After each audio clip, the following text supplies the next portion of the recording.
জুমা ও ঈদের খুতবা মনোযোগ সহকারে শোনা ওয়াজিব। খুতবা চলাকালীন সময় কোনো কথা বলা বা কাজ করা নিষিদ্ধ, এমনকি তাসবিহ তাহলিল পড়াও নিষিদ্ধ। হাদিস শরীফের মধ্যে এসেছে, হযরত আবু যর রাদিয়াল্লাহু তাআলা আনহু বলেন, একদিন নবী করিম সাল্লাল্লাহু আলাইহি ওয়াসাল্লাম খুতবায় সূরা বারাআত পাঠ করলেন। তখন আমি উবাই ইবনে কাব রাদিয়াল্লাহু তাআলা আনহুকে জিজ্ঞাসা করলাম যে এই সূরাটি কখন অবতীর্ণ হয়েছে। আমার প্রশ্ন শুনে তিনি চেহারা মলিন করলেন এবং চুপ থাকলেন। এভাবে পরপর 3 বার প্রশ্ন করার পরও তিনি আমাকে কোনো উত্তর দিলেন না। জুমার নামাজ শেষ হওয়ার পর আমি তাকে জিজ্ঞাসা করলাম, আপনাকে বারবার প্রশ্ন করার পরও কোনো উত্তর দিলেন না কেন?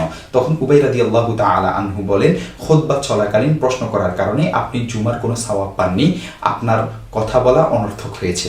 তখন আমি নবী করিম সাল্লাল্লাহু আলাইহি ওয়াসাল্লামের কাছে গিয়ে উবাই রাদিয়াল্লাহু তাআলা আনহুর এই কথা জানালাম। জবাবে রাসূল সাল্লাল্লাহু আলাইহি ওয়াসাল্লাম বললেন, উবাই ঠিকই বলেছে।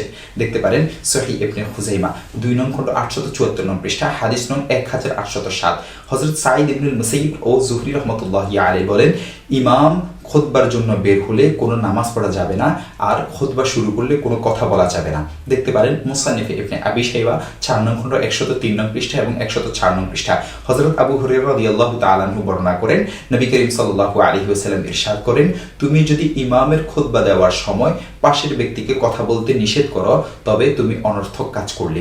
দেখতে পারেন সহিহ মুসলিম হাদিস নং 851।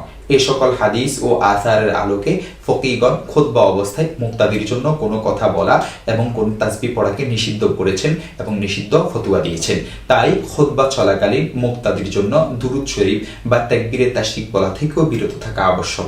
দেখতে পারেন তাফসীর তাবারি 6 নং খণ্ড 164 নং পৃষ্ঠা, আল বাহরুর রাইক 2 নং খণ্ড 155 নং পৃষ্ঠা, মুসনাদে আহমদ হাদিস নং 21730, আল মুহিতুল বুরহানি 2 নং খণ্ড 460 নং পৃষ্ঠা।